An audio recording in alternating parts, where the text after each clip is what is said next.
Hello, everyone. Welcome to today's edition of SunshineCodes.NET Users Group Meetup. Today's edition is being presented by Todd Whitehead, who's a Senior Cloud Solutions Architect with Microsoft, and it's about a day in the life of an API. Over to Todd. A day in the life of an API. And so what we're really going to talk about here is, we're going to do a little bit of a level set before we get into it, but it isn't so much the 101 kind of how do you do APIs and API management, but it's kind of, what are the things you need to do day to day? What are the kind of day two challenges? How do you actually do kind of, develop and deploy and manage APIs and API management, in the real world? That's kind of the intent of the session.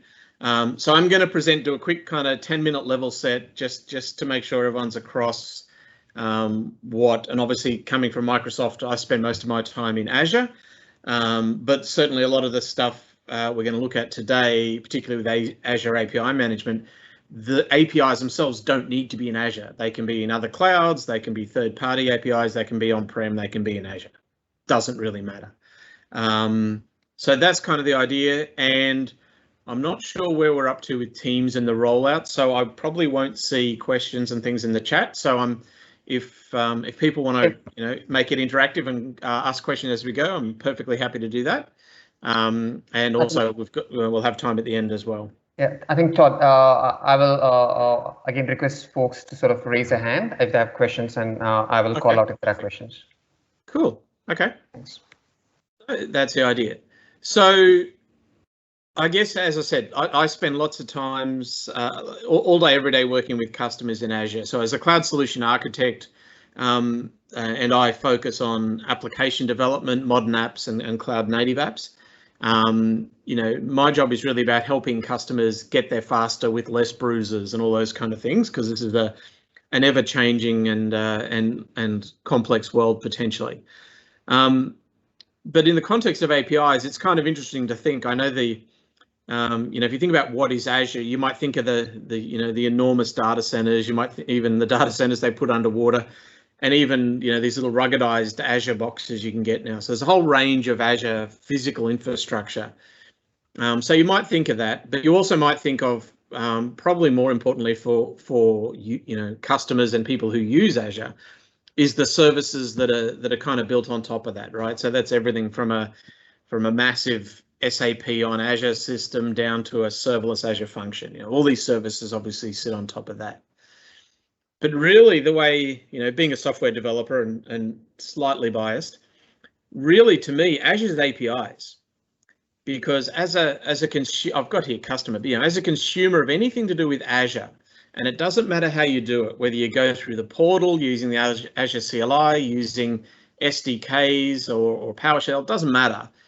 You're effectively interacting with an API surface, and that's called our Azure Resource Manager. That's the thing that no matter how you do it, you're talking to do stuff. It does all the, it's got all the good sorts of security and things, but that's our gateway to all the services and all those hardwares we've seen. It's all through these APIs. So, APIs kind of at the heart of Azure. And a lot of the kind of things we're going to look at in the practices and the services today have kind of come out of Microsoft's need to manage these things at scale. Because as well put together and super clever as the hardware is, it's not designed to deal with failure by having the most expensive hardware, right? The thing that makes the economics of cloud work is having smart software and that manages and deals with failures so that hopefully no one else notices.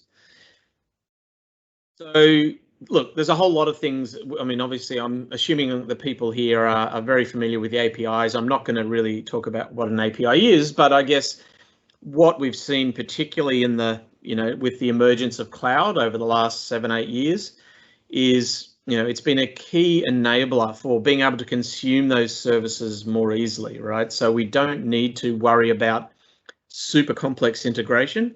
If something exposes an API, we can call it, and then particularly in the cloud world and certainly in Azure, a lot of the value comes from connecting those bits together. So those fairly simple small pieces, but we can connect them together. And of course, we've got all those good open standards around HTTP and JSON and even gRPC, all that kind of good stuff.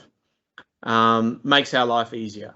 So a lot of development in the modern world is kind of Lego, assembling Legos, if you like. If I think back to 20 years ago when I'm going to say 20 years ago. Anyone unkind enough to say longer than that can leave. But we wrote lots of code, right? So if you're building a web app, you had to write an identity solution. You had to write search. Either you wrote it in your code or you wrote it, in stored procedures in your database. Whereas now when we're building stuff in clouds like Azure, it's really about writing the least amount of code you can. So leveraging APIs and leveraging services so that you can actually write the smaller part of code, which is actually your business value. And that's what we want to kind of focus on. So let's say we've written some APIs ourselves. Hopefully we've done them in the laziest way possible, and by that I mean we're using third parties to do lots of the heavy lifting, but at some point we need to deploy our APIs. So if we take Azure, you could deploy that API in a whole range of places. It could be in a web app, in your very traditional IIS or Apache style service. It could be in a super shiny Kubernetes cluster, something like AKS. Or it might be deployed in something more serverless, like using Logic Apps or Azure Functions. To an extent, it doesn't matter, right? Eventually, these are just HTTP endpoints that we can call. And then those functions, those endpoints themselves will then may go off and consume other services. For example, a service bus or a storage queue or something else. It'll do some bit of programming. But from the end user's point of view, consuming these would obviously end up with their, endpoints of their own. And in Azure, depending on the service you use, you get a different endpoint. So whilst you could do that, and you could have people both internally or externally consuming them, if you come along next week and you decide, hey, we deployed this as on a web app, but actually now we're going to move it to our shiny new Kubernetes cluster, then all the consumers of that API would obviously have to go and change their endpoints to point to that new endpoint. They might need to provide different authentication, all those kind of things. So what we really want to do is, into this process of managing, deploying and developing APIs, we want to do that via an API management layer. And because we're super clever, the Azure-based one is called Azure API Management. So now our consumer can just interact with that service. It facades all the ones behind it, and they're completely insulated from what type of service they're using. At the back end, we can move these, we can change these, they're completely insulated. But it goes a lot further than that. And particularly from a developer point of view, there's a lot of power in this service. I'd have to say, as a developer, it's one of my two favorite services. To give you a simple example, I've got customers that were, they needed to expose an API that would, at the end of the day, just put a message on a message queue or write a file to an Azure Blob storage. So previously they had an Azure function that would service that API, and effectively it would just take input and write it to an output. It was, like 4 or 5 lines of code, but, really it was it didn't add any value. So with Azure API Management, we can not only expose APIs, we completely change and apply a whole lot of logic and smarts here. So for example, now a customer could call our wonderful API, notification of a new account or whatever it could be, and the API management, because remembering all these Azure services are themselves just APIs, it can apply transformations and business rules here as well, and so it just ends up writing directly to a service bus. So there is no need for this plumbing, gluing code. And then later on, this service, maybe it becomes an AKS, or maybe it is on-prem, or maybe it's hosted in another cloud, doesn't matter. So we're going to kind of dig into what are those kind of power features, if you like. So this is kind of it at a high level. These are kind of the things that API management tier can do as a developer that we can think about in our process. Right, so to give you an example, another great case here. So obviously we've talked about hiding the back ends from the front ends, but even things like mocking. Oops, pardon me. So for example, I'll sit with customers and they'll talk about some APIs to develop. I can go into API management and actually create them right then and there and then just mock them to send hard-coded responses. So as we're talking, we're creating their APIs. They can see messages coming back. We can hook that up to services, and then down the track, we can replace those with the real things. It's also exceptionally good for modernizing. So I have lots of customers who have, sort of old style query string API calls with lots of parameters on the query string. They want to change that so that it follows more of the RESTful model. So again, we can use API management to hide that back-end implementation and transform it. Or, it might be payloads, maybe the back-end system wants XML and everyone else wants to talk JSON. Or we can apply a policy, which we're going to have a look at in a sec to do that.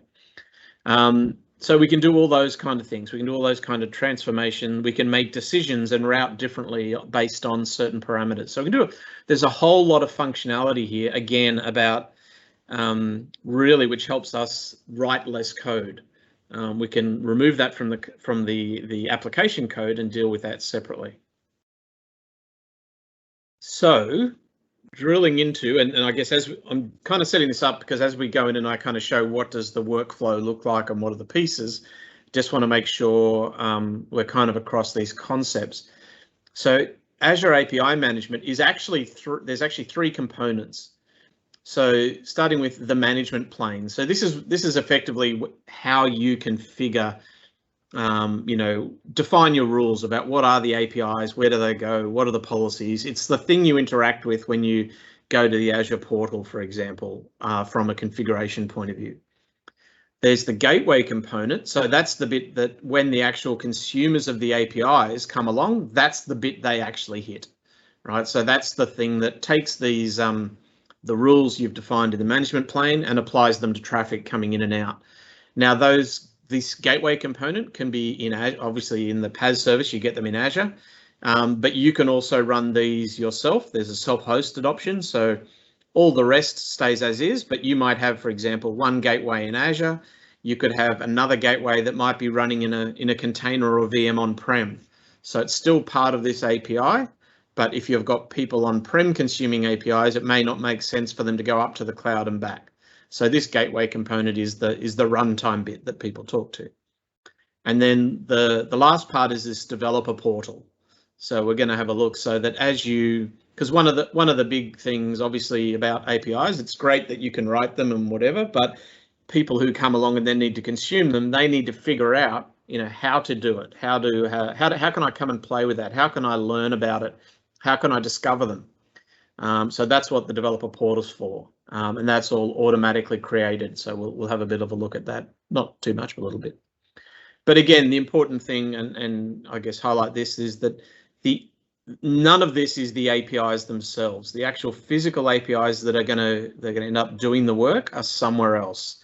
That might be in Azure, but equally well, it could be on-prem, it could be in another cloud, as long as it's a accessible HTTP endpoint. It can be serviced by API management. So we did have a talk about this. One of the things I really want to highlight, and we'll go and have a look at these in a workflow, is the power of these policies. So these are things you can apply at the traffic as it comes in, as it goes out. And that could be everything from like, hey, you know what, if there's a token in there, I want you to run off to this third-party authentication service and authenticate that token or validate that token before you continue on. It could be things like adding headers and stripping headers on the response. It could be all sorts of things. There's a really rich set. And then if you want to add your own, you can define those in C# and define your own policies. So we'll have a look at those.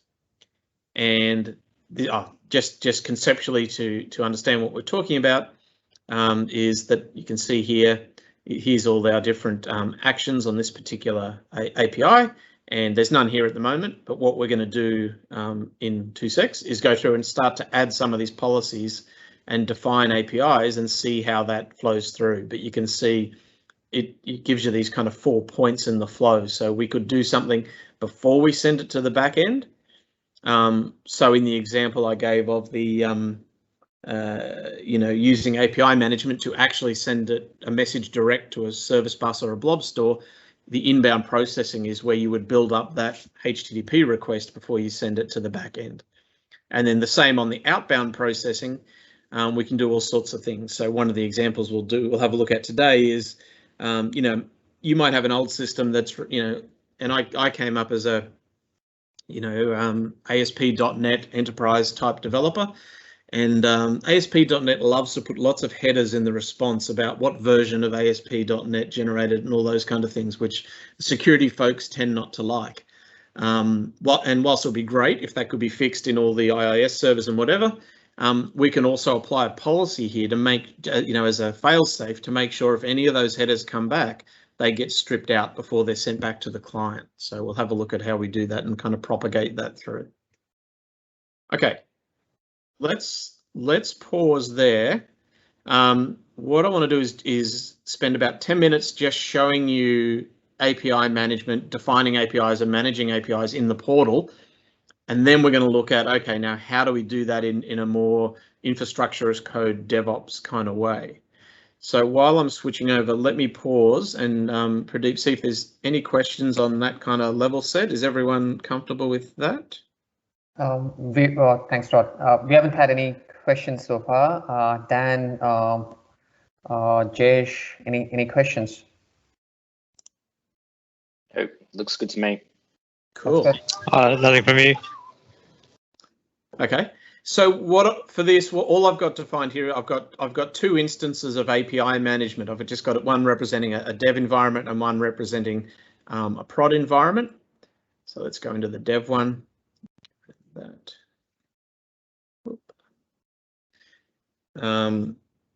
So here's actually, can I just quick poll? Have we got the people on the call? Have we used API management or had a look at it? Yes, we currently do use API management, and we have folks on this call, especially somebody like Jayesh and a couple of others who are aware and have used API management. Excellent. And are you using a lot of the policies and things like that, or is it just as yes, a front? We do use a couple of inbound policies, primarily to change headers. Okay. Oh, perfect. Well, I'll go over this really quickly then. Just the main thing here, I guess, is I want to relate what we're going to see here with what we're going to see in code to marry the two up. So here you can see we've just got a few very simple kind of APIs defined.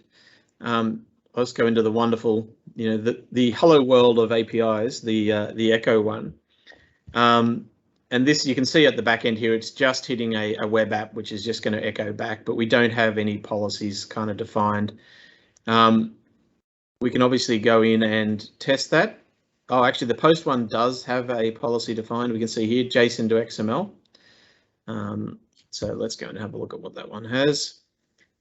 So actually, yeah, it's just going to transform the payload on the way in. And at outbound, it's actually going to add a header on the way, delete a header, sorry, if the ASP.NET version exists. So some pretty straightforward policies. If we come in to test that, so we can see in here we're passing it JSON into the API.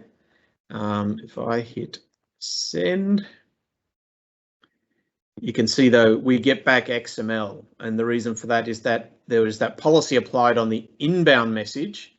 So what the Echo API received was actually XML, because the inbound policy had converted the JSON to XML, which is why it got it back. And then it should also have the strip header. So yeah, if you've used API management, that should be pretty straightforward. If we go back to the design, oh no, sorry, what I wanted to test. So I wanted to test if I instead change this from train to Hoopy, which will become clear for a reason, hopefully later. We can see in my response back I've got Hoopy. So it did the thing kind of as we expected. So that's kind of, this is at the low level API level, and this is typically where I guess the level that API developers will kind of work with. Sitting above that, and this really does depend on how each organization, how the people kind of define the roles. But you can kind of think of API, develop or exposing APIs really has kind of two different roles, and they may or may not be done by the same person. So there's those, the people who look after defining the APIs, it's, what's the logic, what's the back end we're calling, what are the parameters, the actual APIs themselves. Now, Azure API Management has a concept of products which allow you to pick and choose and expose different APIs and different operations in those APIs to different people. So you might have, for example, an internal product which exposes all your APIs and allows unlimited access. You might have another one which exposes only a subset of the APIs and may apply some policies. So a really common one, for example, is rate limiting. So people who are calling, the same API but using it via a different product, may be limited to, 5 times a minute or once every 10 minutes, whatever it is. Whereas your internal users may have either a very, much lower limit or no limit at all. So products is a way, I guess, of composing and exposing those all the different APIs that we see here.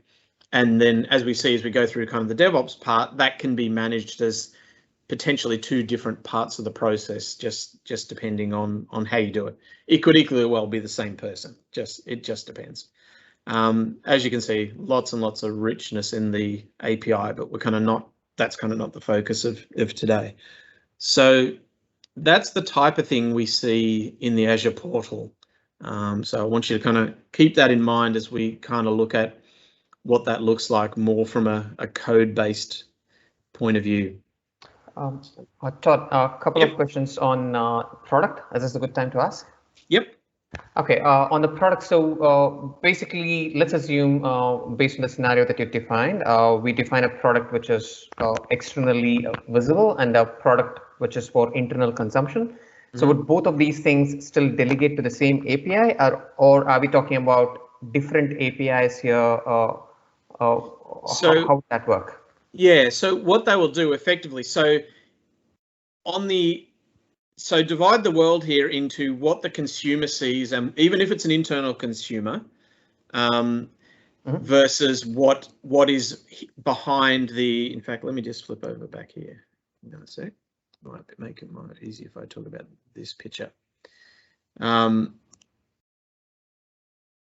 Okay, so when you've got different products, effectively what's going to happen is the actual users down here that are calling, effectively they're calling the gateway, they may see the same, it may look like the same API they're calling. So there's the front end API may look the same, but because they're calling it as a particular product, it can behave very differently. So it can be, for example, the same function may go, let's say you have a, look up an account balance, for example, as a function. Yeah. Now that may go to the same API. So if we have an internal user and an external user, that could very well go to the same back-end API, but maybe with some different policies or something. But equally well, you might, for example, send the internal user to the current system, it might do an actual go to the back-end system, to the SAP system or the financial system and get the results. Whereas an external user may be redirected to a back-end API that looks up something in SQL that gets a nightly refresh, as an example. So you can actually have it do both. It can be the same back-end API, or it could be a different, or it could be it could be the same back-end, it could be a different back-end API. But from the front end, your internal user is calling get balance, your external user is calling get balance. They may end up going to 2 different places or to the same place. So this is that decoupling of back end to front end. Yeah, that makes sense, Todd. Yeah. Yep. Cool. And then obviously all the policies and all the others, like the rate limiting and all those kind of things, can be different as well. Okay. So the product, the endpoint that the REST API that the product exposes could be the same REST API, or rather the same endpoint, but could direct either to two backend APIs or could direct to a single backend API based on how we configure it. Correct. Okay. And another question, maybe I'm jumping the gun over here, as I know for a fact that we can stand up Azure API Management using IAC code, could be Terraform or ARM templates. But can the policies also be source controlled using a similar fashion? That's pretty much what the next 15 minutes is all about. Okay, perfect. So I guess all the concepts we've seen now, things like, what's an API, not going to go, and again, we've only got an hour, obviously, so we're not going to go super deep, but we'll have a look at, okay, how would we manage that, as code? How would we promote it to dev? How do we go from dev to that's kind of, I guess, the back half of this talk. Yes. Is understanding that. Perfect. Thanks, Rob. So, and again, remembering that everything in Azure is an API, right? What I said. So, sorry, wrong picture. No, where's my picture? Okay. So everything in Azure API Management. So the definition of the APIs themselves, these different policies, these are all configured via API calls at the back end. Which means they can be controlled by an ARM template. So that's good. That's kind of where we're heading to. So I guess the process we're going to kind of look at here is, let's take this as an example before we go and have a look at the code, so we kind of get the idea. So you can see up here, here's our development and our production API management. Here's our API developers over here on the right.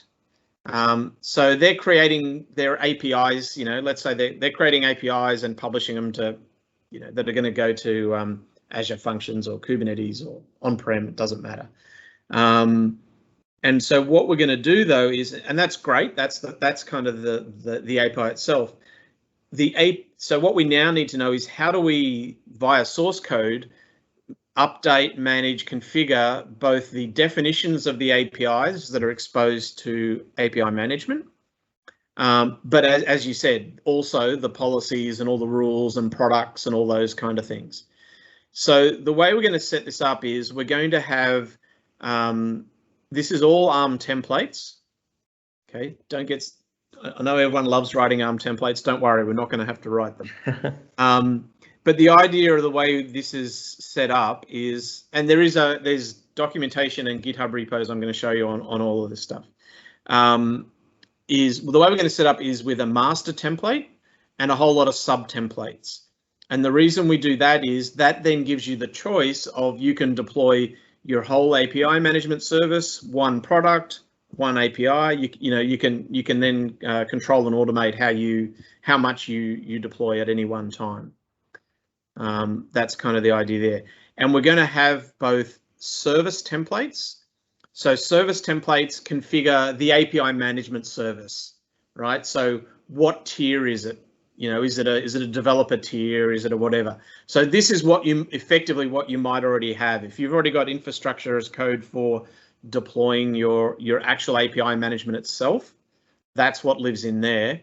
And then we also have shared templates. So within Azure API Management, there's certain objects that can be shared across APIs, right? Things like user groups and different elements of the API management that actually get applied to different APIs. So we'll look at those in a shared templates. And then at the lowest level, the actual API template themselves, which is effectively a templated representation of that screen we saw, with the APIs on the left, the actions, the policies in the 4 bits.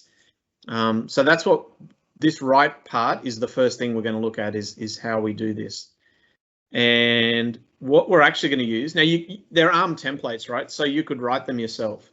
I hate writing ARM templates myself. I'll have to be honest. I don't think it's the best thing in the world, but probably more importantly, it isn't the most productive use of people's time to be writing those.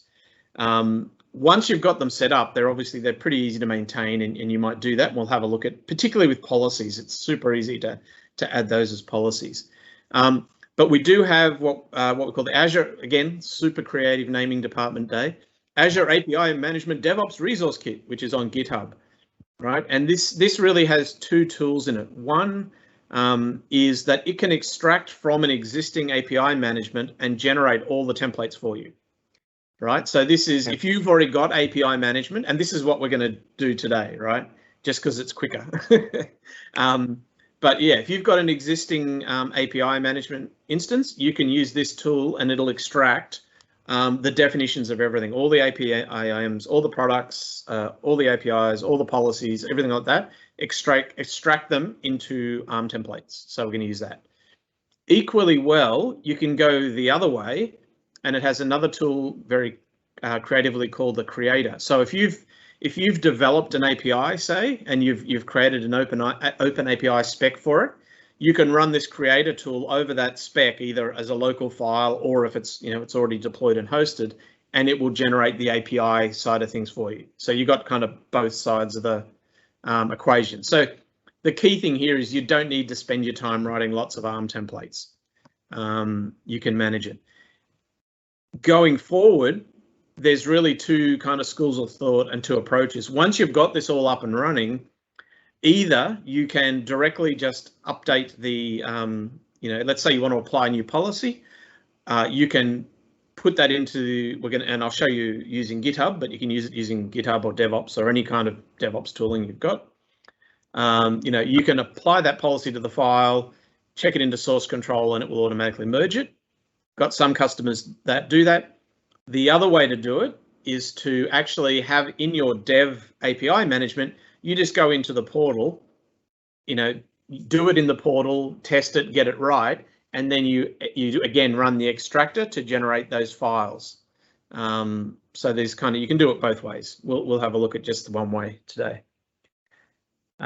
which is kind of this. I should have probably shown this. So if for example we take like your current situation now, where you have production APIM instance already there and running, we're going to basically run the extract tool to generate the ARM templates, and then we're going to check those in. In this case, I'm using GitHub, but it wouldn't matter. Check those into GitHub and create a dev branch, and then that dev branch will then be pushed back to the development APIM. So we're basically bootstrapping a new development APIM, if you like, from the current production, and then once we're there, we've now got full source code for all the definitions, and then from then we can just we don't obviously do this extract from production. We just work with a normal kind of development. Let me show you what that. I'm just mindful of time too. So just to show you what that bootstrapping process looks like, let me clear this off. So I think, oh, I deleted these out. Yes, good. Okay, so you can see here I've just created two empty folders, one for dev and one for prod, that represent my dev and prod. If I go and have a look, the extractor tool is really configurable. I've only got kind of the bare minimum, if you like, in here. But some of the key, things like, how do you want to generate these things? Do you want each thing to be in its own folder? What policies do you want to apply? Do you want to split them up? There's a whole lot of configuration which is listed on the docker. I've just got kind of the very, very basic sort of set here. And literally all we're going to do, and you can see this is going to, you can see here I've got the name of the APIM instance. In this case, I'm already logged in here to my Azure using the Azure CLI.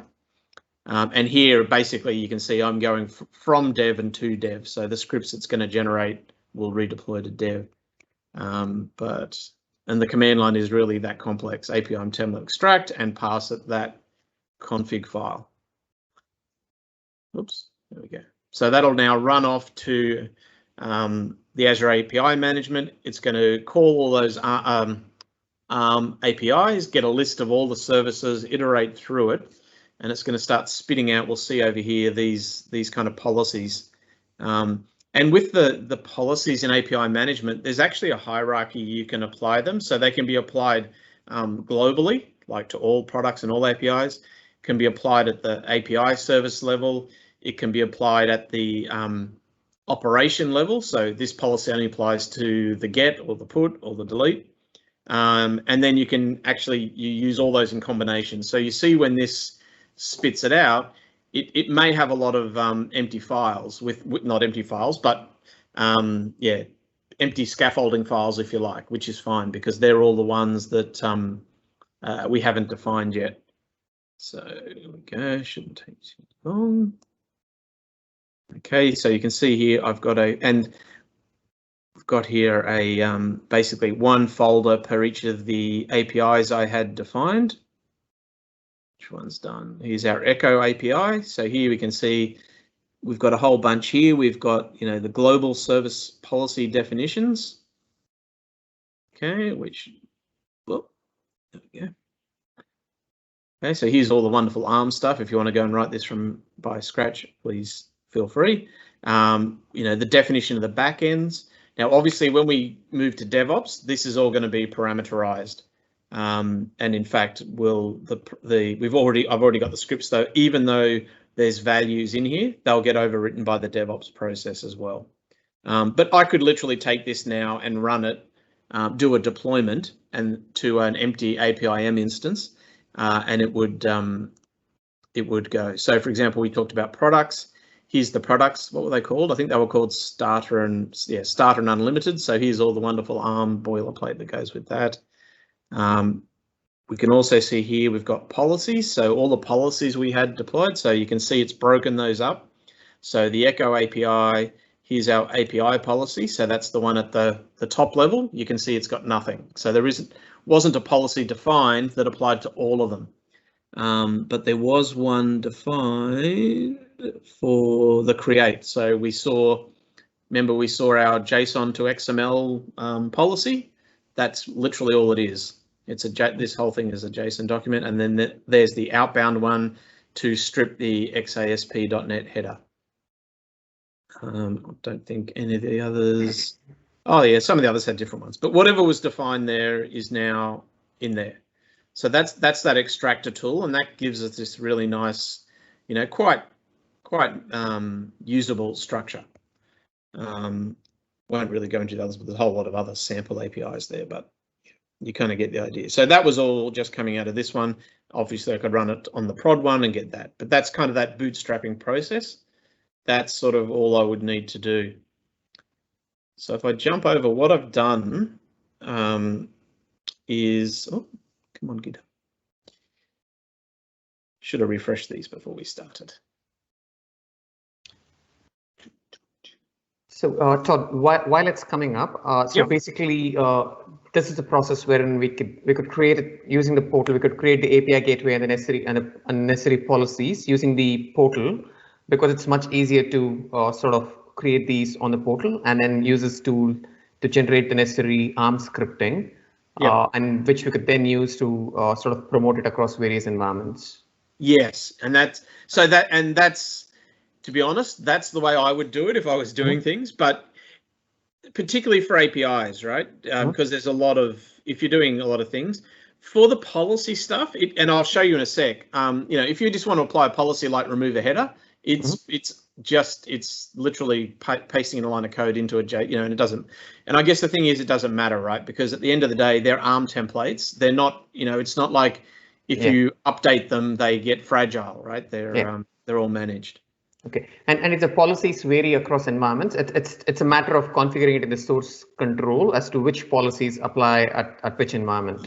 Yeah, absolutely. So let me show you how to do that. So, and my apologies, I've forgotten what you guys are using. Are you using Azure DevOps? Yes, we're using Azure DevOps. Okay. Yeah. I was going to do this in Azure DevOps too, and I just ran out of time. I apologize, but I guess the logic is the same. So what I've got. I've created let me come back a step.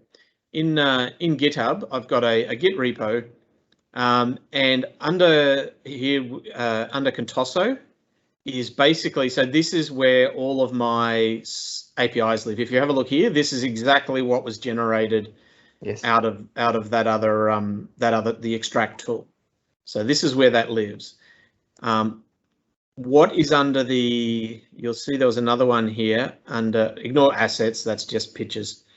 We've got workflows we'll have a look at in a minute. What's in APIs in here is actually the definitions of the service and things like that. So basically what we end up with is a folder where only the API definitions go, so that we don't, that way we don't need to necessarily trigger, we don't want to trigger redeploying the API management service itself when someone updates an API. So we can use some logic. Now, I've just done that for the demo. In reality, you may have those templates in another repo entirely, and that's fine. But that's what's there. So if we go and have a look at, so the way this works is I basically have, and again, you would do this your own way. I have a dev branch and a main branch, and the dev branch is where I work as a developer. So, same idea, same things here. If I come into workflows, so if in Azure DevOps you're familiar with the YAML sort of defined pipelines, this is the same thing in the GitHub version, and it doesn't really matter that it's GitHub. You'll get the idea, right? So here's the thing that's going to get triggered whenever I check in a change to the API definitions. It does some setup, defines some variables. So here's where, for example, what resource group am I deploying to? What service name am I deploying to? So regardless of what's in that file, I'm going to overwrite certain things with parameters. Now, in order to do this as well, obviously I need to grant GitHub access to my Azure resources to do this deployment. So I'm obviously not putting those in here. I've created a what's called a GitHub secret where I'm storing the credentials. If you're doing this in Azure DevOps, you might use Key Vault to store or a managed identity, or Key Vault if you're using certificates, whatever you're using. But it's that idea that we're just going to do a login, and then really I just do a deployment. And in this case, it's a bit of a loop to go to basically run through the folder we've given it and deploy all those files. You can see how everything's parameterized. So as we move between environments, these environment variables will change. So if you're using Azure DevOps, you could do that, for example, using the environment settings, or if using Terraform, they have their own version. You've basically strip out the bits that need to change for each environment. So what that means is, let's go and do one. So if I go back to, sorry, I've got a lot of windows open. Is this the right one? Azure, yes, okay. So here's now basically, I'm working on you can see down here in the bottom corner dev. So I've checked out that repository you've just seen. Here's all those same files you can see. Here's the workflows and all those kind of things.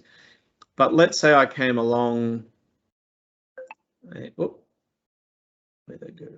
Condoso. Okay, let's say I came along to I wanted to add a policy, and the one, because my memory,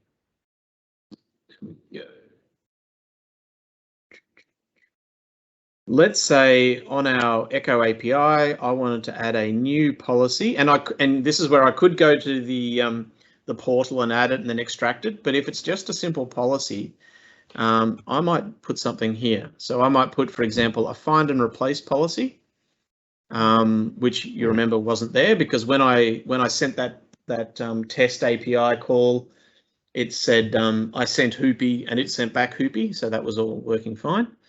So I'm just going to save that. That's my simple policy. I go to Git, root policy.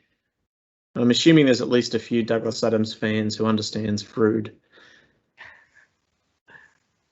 Okay, I've checked that in. I'm now going to push that up to the repo. And what we're going to see, just like it would in Azure DevOps, same sort of idea. Oh, actually, was I? Oh, yeah, I was on dev. Good. Cool. Thought I was in the wrong branch for a second. pushing up. But anyway, you'll get the idea. So if we go back, let's have a look at one while that's running up. Oh, here you can see where I was testing. Which one was one? Let's have a look. So you can see here is this is the build log. You can see it ran through. It did the check.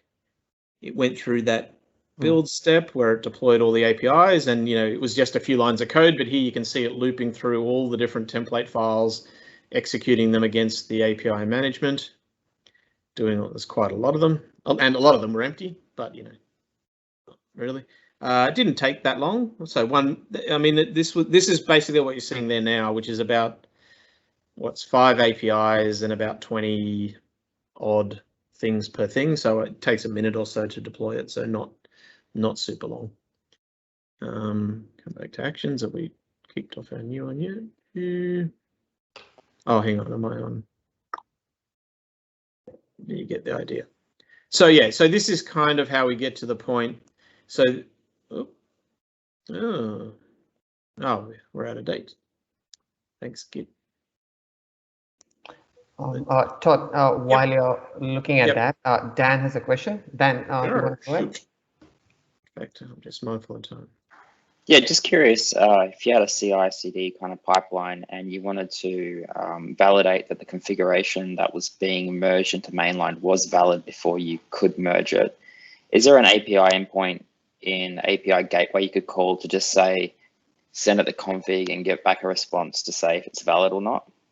Yeah, and that's a really good point, right? So if we come back to, where's that this one? Oh, this one. So the whole enchilada.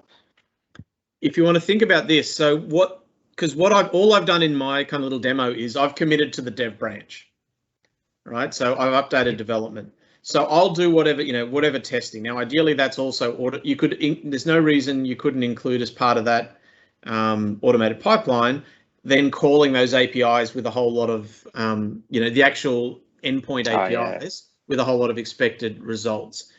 But now to get it though through to production, effectively what we're going to do, because dev will be, will have the latest code, to merge it over here, we're effectively just going to create a pull request to merge that back in from development into production. So you can see that here, the pull request, and then this validate step here.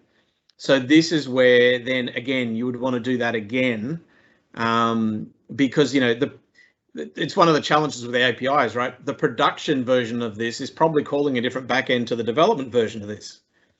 So again, that validation and the merge itself could be automatic or manual, but often just the validation is also a combination of automatic and manual. So you definitely want to have a good test suite to run out and call those APIs and things like that. But equally well, you may want to have external parties tested as well. Now, and I'm just super mindful of time, so let me just skip ahead because there's a really important related thing to also help with that problem. Where did I put it? Okay, so in addition to, because obviously if you just change your API, let's say you add a mandatory parameter, of course everything now breaks for everyone who is using it. So the API management, this is another, again, great feature of it, has two kind of features to help with this. The first one is revisions. So revisions, so when you, for example, every time you publish an API, if it's a non-breaking change, you can still create a revision of it. And the reason you might want to do that is you may publish a new revision, and from the end user's point of view, it's the same, right? It's not a breaking change to the front end of the API. It's not you haven't made a change that's relevant to the end user, but you might have applied different policies, you might have different logic, you may now be calling a different backend system, right? Now that's not a new version of the API from a user's point of view, but it might be from your point of view. So revisions give you a way to manage kind of, backend changes.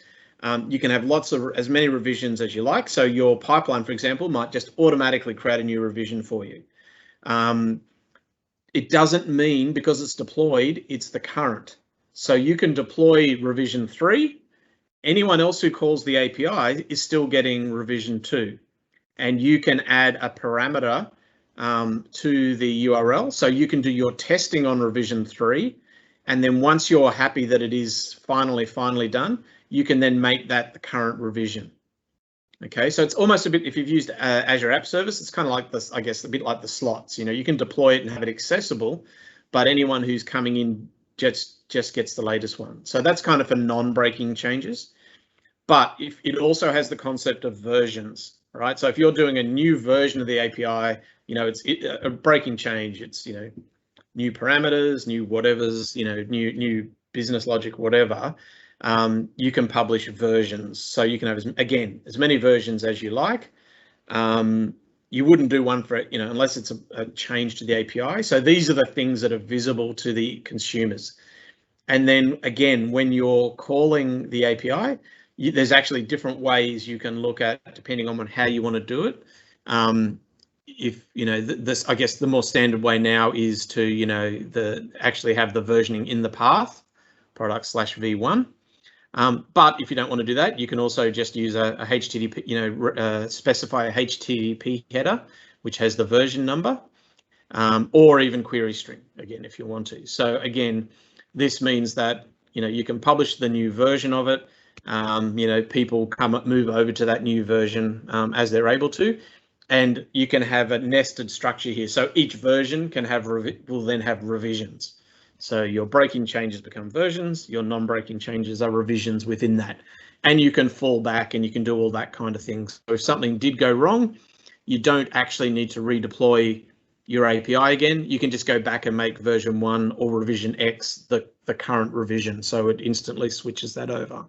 Because as I said, you know, APIs are always fun because, yeah, as I said, the product version often the production version rather often points to somewhere different than dev. So, you know, it can be different. Todd, a quick question here. Can we also have multiple versions of the same API running at the same time? Yes, you can. Okay. Only one will be the current. So if someone doesn't specify a version, they'll get the one you mark as current. Okay. But yes, the idea of versions is absolutely that. So people who, yeah, when people call the API, ideally you want them to specify the version because that way they're insulated from any changes. Makes sense. Yep. Thanks.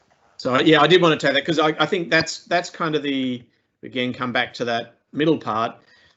The automation and the infrastructure is kind of this back end pass, and the reversions, oh my gosh, it's definitely Tuesday. The versions and revisions are kind of how you manage the versioning kind of information to and insulate your end users from them.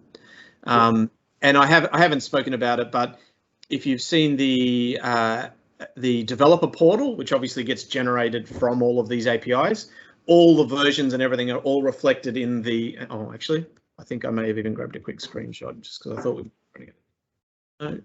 No. Oh yeah, here. So even when you're in the portal testing and whatever, you can see, you can see there, you can see revisions, and equally in the developer portal, they'll see the versions and they can test the versions and all those kind of things and generate code for the versions and all those kind of good things. Yeah. Other related question. While I can understand versions being released to production, do you see a use case where we would deploy revisions to production? Yeah, absolutely. And I think the example I had of, let's say you implement a new policy, like, let's say you strip a header on the way in, for example.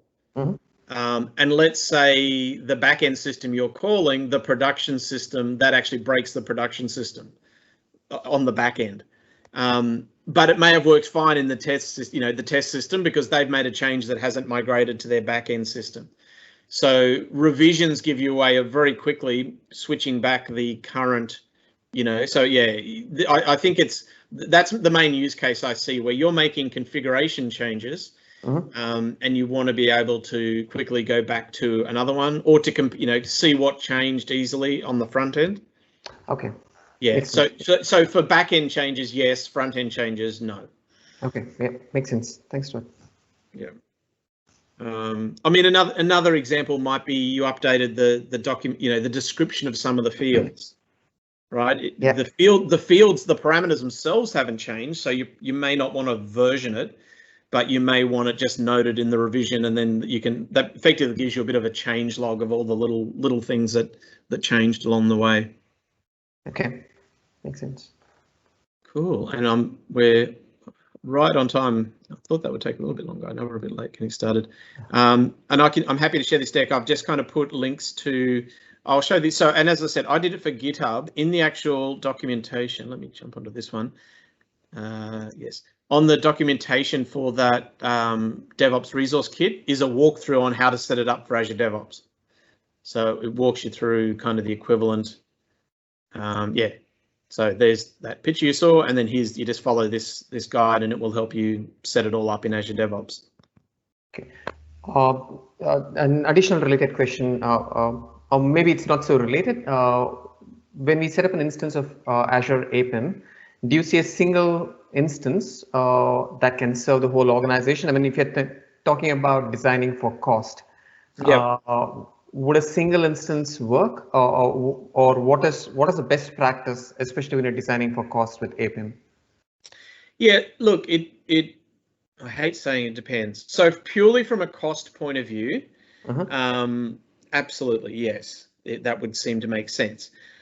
And again, it depends on your company. So for example, I work with customers where they need to, let's say a part of your business comes along and they want a particular tier, they want a higher tier for a certain feature set, and that might be funded by their project. So it kind of comes back to there's kind of two aspects. One is just who pays for it. And I've got, yes, as I said, some people, even though it costs more, they need to be able to count directly for their usage and cost. So it's not a technical thing, it's purely a business thing. The other reason you might have multiple of them is when you're using it in different scenarios. So, for example, here we're talking about your really canonical, APIM in front of Azure services or external services. There's also APIM is also a really useful thing when you start looking at things like Kubernetes and microservices. So Azure API Management can be deployed within a container that runs inside the same VNet as your Kubernetes cluster, for example. So in that case, you want it deployed, in a particular environment, but you may not want your public-facing traffic to hit that. So purely from a cost point of view, having one makes sense, but just call out there may be scenarios where you want to use them in different contexts for different reasons that might mean, you may have a few. Okay, yeah, makes sense, Todd. Yep. Dan also has a question. Dan, go ahead. Can you configure APIs that aren't in Azure in here? Yes. So basically, as long as it's when you define that, which one is it? When you define here. So see this field here, service URL. That's effectively that backend URL. So that as long as it's reachable by this APIM, then it can front it. Doesn't have to be in Azure. It can be anywhere. Obviously, if the APIM instance is deployed within a VNet, then all the usual line of sight networky things apply. But no, it can be anything, any URL. One last quick question. Sorry. Have you seen or had much experience with teams using it to coordinate API development? Say like team A is building a domain API that another team needs to consume. They could stub out an API in there, set up the API gateway, and then the other team's kind of unblocked to work off that contract. Is that like a common usage? Yeah, absolutely. And I kind of mentioned at the beginning, I think, about the mocking ability. And I can put up a link. Yep. There's some stuff in the, and that's exactly what I find a lot of teams doing. You can literally sit there and collaboratively define the API, create the API even before anything exists, and have it return mock responses.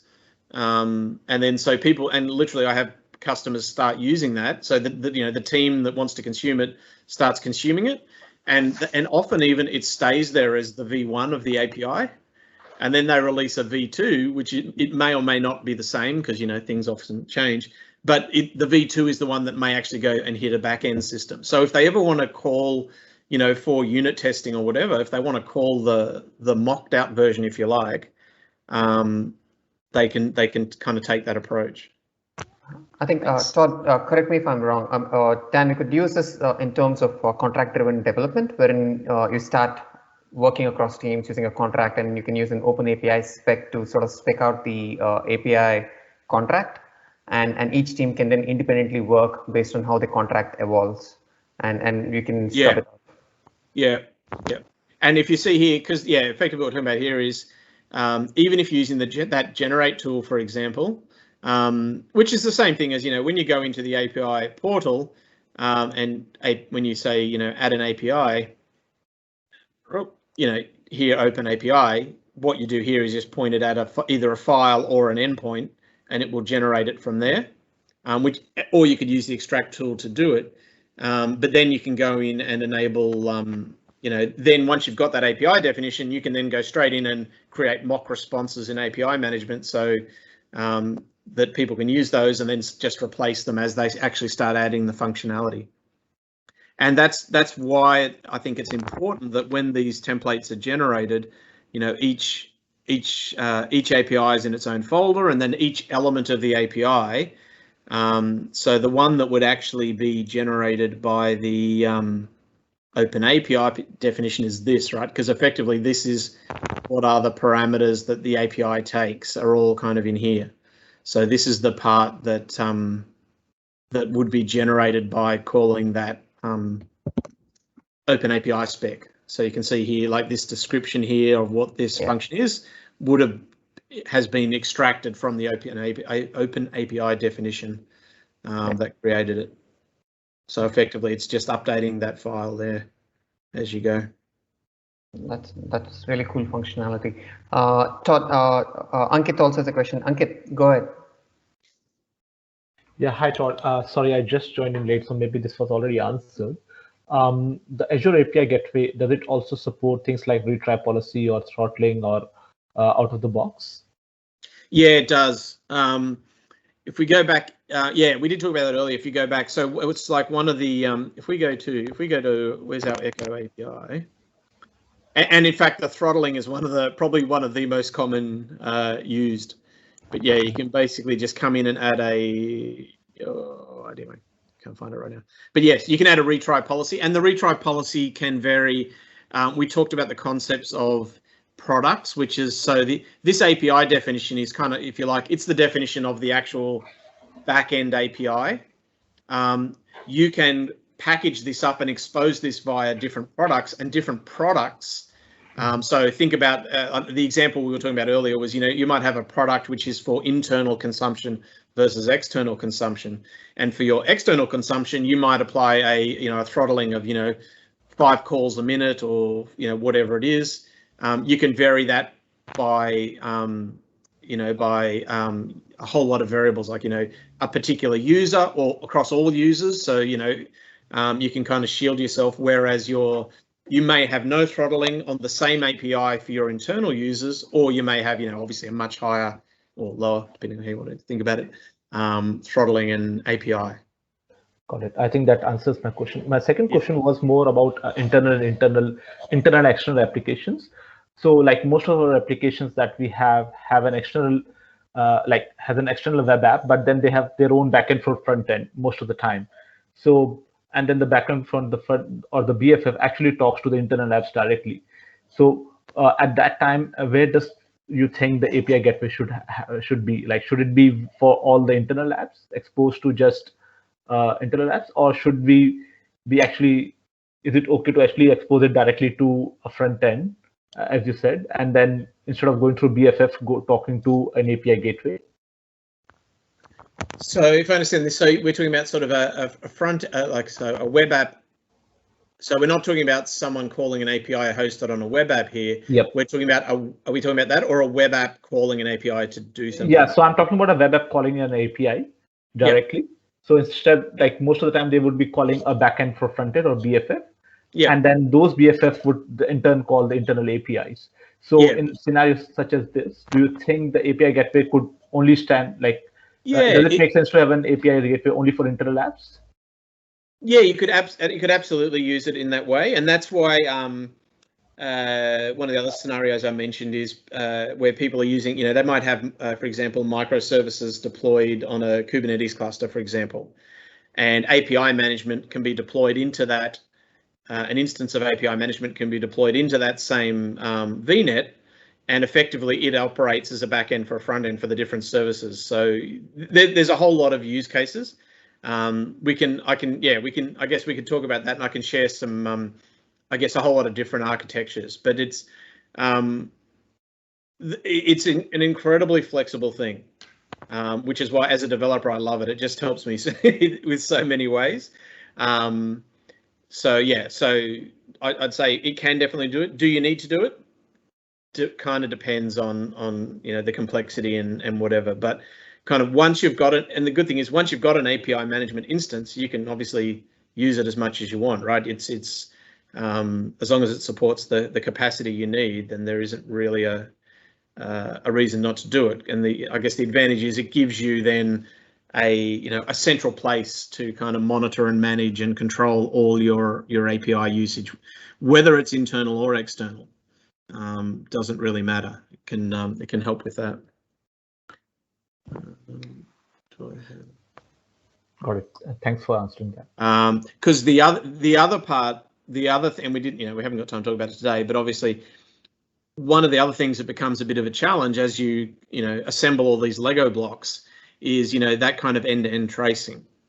And the nice thing is obviously APIM integrates with things like App Insights, so you can trace not only the traffic through App Insights, but then into the backend components. So, for example, this is a live kind of map of my one. So here's where I called into a particular APIM instance, and I made a bit of a whoopsie earlier on, and I had the wrong backend configured.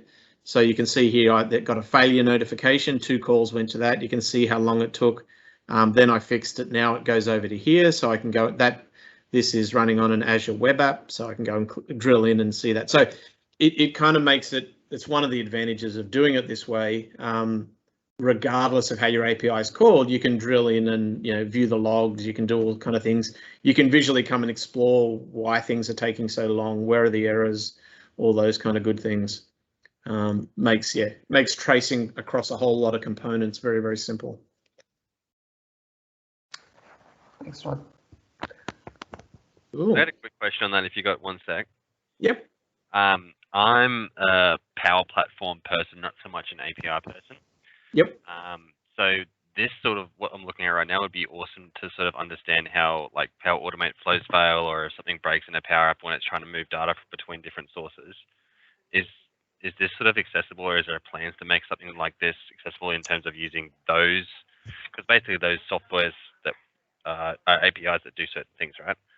Yeah. So I guess there's 2 different parts to that. One is there's definitely good integration. I think I haven't gone into the detail yet from, we had our Ignite conference last week, I think. And there was some announcements made there around new features in the Power Platform, and I'm pretty sure it was late one night. I'm sure there was some stuff in there about integration between Power Apps and API management as well, to make it easier to consume those from there. Because even just to report on the stuff that happens in Power Apps in the same setup, custom built. Let me take that one on notice and come back to you on that one. About how the traceability, because I'm not super familiar with the internals traceability of Power Apps. But let me come. Yeah, I'll come back to you on that one if that's all right, man. I'm not sure. If you could take a note. And, I'm not sure who asked the question, but I'll add it to the meetup chat. Sorry, yeah. And I will follow it up over there. Yep. Or if you want to reach out directly to me, that I'm happy to do that too. And yeah. Cool. Yeah. Yeah. Cool, thanks. But, yeah. Very cool. All right. Look, we're a bit over time, and I apologise for the hiccups at the start. I hope that was useful. It was, I guess, obviously in an hour we can't cover super deep, but it was, I guess, the intent was to kind of start to talk about, all that, the more complex stuff than the normal API demo, right? How do we manage templates? How do we deploy? How do we log? Yeah, so hopefully that was useful. If anyone has any other questions or any other things they'd like to drill into or topics, then maybe Pradeep, would you like people to send them to you? Because I know we're going to have build out a list of topics and things we'll cover in these sessions, and I'm going to voluntold/rope in lots of my colleagues as well around different topics. But if you have specific things you'd like to drill into and talk about, then please let us know. Todd. Yeah, definitely, Todd. I would encourage people to reach out with specific session requests, and we could sort of even join the meetup group and sort of make it much more of a community channel, wherein if you have questions, you could ask questions, or you could bounce off ideas or even session requests for the future. We could use that as a channel to have these discussions started. Perfect. Cool. Thanks a lot, Todd, for your time. This is an amazing session. I know this is the first session that we're having in a smaller community, but we've had some amazing insights, and really appreciate the time that you're spending with all of us here. Yeah. And thanks everyone for joining in. And what we plan to do, please do join the meetup group. We plan to have a fortnightly session. Hopefully we can get the cadence up and running and continue to have some interesting sessions in the future. It's fun. Thanks for promoting it. All that sort of stuff. Thanks, everyone. Thanks, Pradeep. Cheers. Thank you. Thanks. Bye. All right. Thank you, everyone. Bye.